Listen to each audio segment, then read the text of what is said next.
jaaliyadda Soomaaliyeed jaaliyadda Galmudug ee ka soo halkaas aan ku celiyo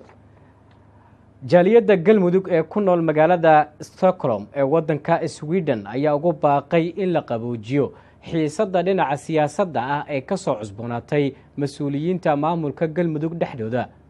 warbixinta warkaasi waxaa magaalada Stockholm ee wadanka Sweden nagu soo diray Cabduqaadir Cilmi kulankan ay isugu yimaadeen dhammaan jaaliyadda Soomaaliyeed ee ka soo jeeda maamul goboleedka Galmudug kuna dhaqan dalkan Sweden ujeedkiisuna ahaa sida ay uga xun yihiin khilaafka siyaasadeed ee hareeyay maalmahan maamulkaasi una dhaxeeyo madaxda Galmudug ayaa ugu horeen ugu baaqay in xiisadda halka ka jirta la qaboojiyo isla markaana xal degdeg ah laga gaaro jaaliyadda magaceeda aan wadano waxa la yiraahdaa Galmudug jaaliyadda Galmudug ee nabadda midnimada iyo horumarinta mar haddii laga hadlaayo nabad iyo midnimo la'aantooda horumar ma jiri karto marka waa laga maarmaan ayaga ugu horeeya maantana xaaladda Galmudug ay ku sugan tahay qof la arko inta iyada halkan fadhida waa ka warqabaa maadaama halis ay ku jirto u baahan tahay badbaado loo istaago talo loo dhiib talo lagu darsado wanaag iyo wixii ay ku deegi karto عقل علمي يقون انت اللي اسكو درسدو اللي اسكو geeyo way ujeedadeyna dhamaan ka soo qayb galayaasha kulankan ayaa goobta ka wada sheegay inay samarnaba raali ku noqon doonin cid kasta iyo koox kasta oo nabadda deegaanada maamulkaasi lid ku ah ama wax u dhimaya iyagoo sidoo kalena xusay inay soo jeedinayaan in dawladda federaalka Soomaaliya iyo sidoo kale dadkii wada dhistay maamulkaasi ay si cadaalad ah u kala dhaxgalaan madaxda Galmudug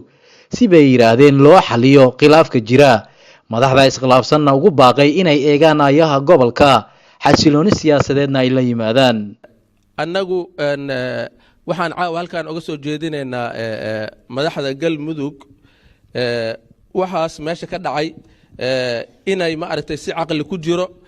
ay u xaliyaan runtii dadka Soomaaliyeed guud ahaan in wax la dumiyo waa u sahlan tahay laakiin waxa dhisidood aad iyo aad bay u adag tahay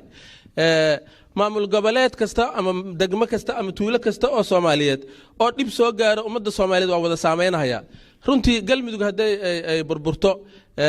reer Galmudug dan uguma jirto gobolada kale iyo maamulada kale dan uguma jirto guud ahaan ummadda Soomaaliyeed iyo dawladda Soomaaliyeed dan uguma jirto Galmudug keliyana ma ahana meel kasta oo dib ka dhaco uu soo gaaraya maadaama aan nahay jaaliyadii Galmudug oo halkan ku noolayd oo waliba lafdhabar u ahayd gobolka horumarintiisa iyo ama caafimaad ha noqoto ama amni ha noqoto ama maxay ahayd walaalnimada iyo isku xirka dadka Soomaaliyeed ha noqotee dad hawshaas ka shaqeeya maadaama aan ahayn inaan maxay ahayd maanta dhibaatadeeda inaan ka aamusin oo aan ka qayb qaadano sidii dhibka halka jira loo xalin lahaa marka dawladana waxaan dhihi lahaa kaalintiina raadiya nabadda kuna soo gabagabeeya nabad gogashaas insha Allah ciidamada iyo dadka maarta walaalaha oo iyagana maarta careysan oo meelaha ka kala fadhiya magaalada waxaan dhihi lahaa adinka walaala dhiigiina dahab ah waxaan idin dhihi lahaa danihiina garta marka guul aan u rajeynayaa reer Galmudug meel kasta joogaan adinkuna faataxada ku mara Soomaaliya meelaad joogtaan Soomaaliya in Ilaahay nabad ka iyadoo ugu dambeyntiina kulankan uu yimid markii khilaafka siyaasadeed ee u dhaxeeya madaxda Galmudug oo cirka isku shareeray toddobaadkani markii madaxda maamulkaasi ay ku kala aragti duwanaadeen go'aan uu madaxweyne xaaf ka qaatay xiisadda qaliijka isla markaana uu ku taageeray xulufada Sacuudiga iyo Imaaraadka Cabduqaadir Cilmi Ciise